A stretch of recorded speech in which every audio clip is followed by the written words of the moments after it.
So how's it going, ladies and gents, and welcome back to the channel. So today, guys, we're going to be talking about the new update in Master Duel with regards to the upcoming selection pack and of course the preemptive ban list or some other cards that's going to be added in the Forbidden and Limited list this coming Monday. Now, alongside this Blessing of Nature selection pack, we have the Melfi's, some Vernislip monsters, and some Amazonas support. Now, I'm personally really excited with the Melfi cards because I really like the Melfi's ones.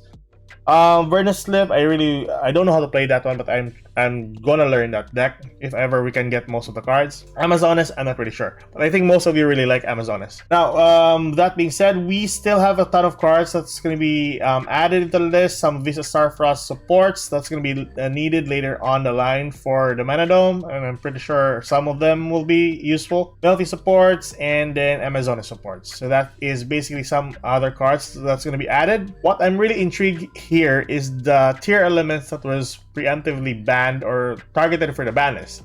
Well, most of us are actually knew about this target and why they are targeted, because way back in OCG, this archetype was really good that it skyrocketed itself to tier 0. Now, on January, even though they were limited, or some of the cards were limited and forbidden, they were still on the 20% playable rate, and so on. Are these cards going to be overshadowing the meta decks nowadays in Master Duel?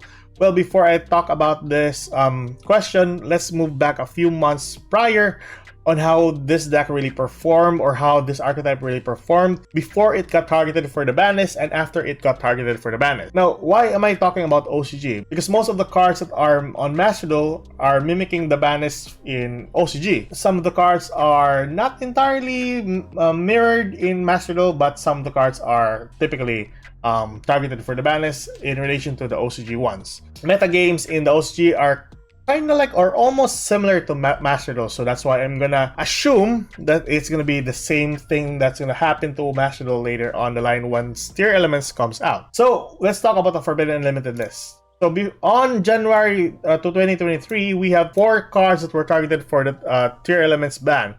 On the Forbidden cards, we have Kit Callus to none, and this is basically on both regions, TCG and OCG. This actually killed off their primary fusion monster that was really prominent and very broken. On the limited list, we have the Sherin and the Rhino Heart, and then we have the semi-limited cards for the Havness down to 2 copies. But even so, let's talk about the metagame. So the metagame, this is actually Road of the King. This is an OCG pie chart that my friend actually used. Let's see. So before it got targeted for a ban, where was that? Meta report 4 and 7, 4, 5, 6, 7. Here we go. So 4, 5, we have 63.9% tier elements were actually widely used in this time. It might not be 100% accurate because we have here Castrilas added into this deck. It's not really that important, but yeah, we almost have the same number or almost have the same cards that's going to be implemented in Master Duel later on. So we're going to have a tier 0 later on. So just disregard the Castrila ones, but yeah, we're almost going to have a tier 0 or tier 1 format later on. And then on second week of November, we have 64%, the highest by far for tier elements to seek play. So that is basically an outrageous number, or an outrageous percentage, with 3 copies of the Fenrir and then some of the cards that were added into OCG. Later on, when the Forbidden and Limited list was actually targeting for the tier elements, it went down for a couple of numbers, but it still performed well for having a tier 1 or tier 0, whatever you might call it, on its playability. I'm not sure playability is a word, but it is really playable with more than 20%. On the second week of January, we have here 31%. It skyrocketed from 21% to 31%. So a 10% increase in playability. I'm pretty sure playability is a word. Yeah, almost the same name of cards in this deck, and it's still really playable. On the last week of January, it skyrocketed to 36. Another 5% increase on the playability of tier elements, and it's still a really good deck. And by far, it is really performing well. Now, with that being said, back to my question, will this overshadow most of the meta decks that we have or currently in Master Duel? Well, yes and a no. Yes, because Tear Elements is definitely a tier 1 or tier 0 deck. It's no doubt about it. It's going to be performing well or more than we expected. No, because like I said before, we are mimicking some of the ban lists or the targeted cards in the ban list in OCG. Some are not really that implemented in Master Duel. Like for example, Branded Despia before, it was performing really well. And then OCG cut off the number of Brand Infusion down to 1.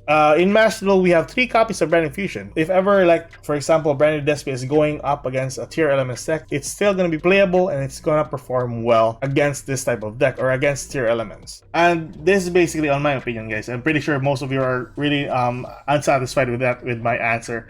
But yeah, you're still going to be playing with your meta decks. Don't worry about it. Will Tier Elements be tier 0 or tier 1? Yes, definitely. I think this is going to be a broken deck later on when most of the cards are not even limited or targeted for the ban list in Master Duel. I think that's it for today, guys. That is the upcoming cards and that is the preemptive ban list that's going to be on Monday.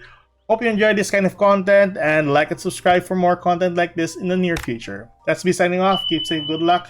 Bye-bye.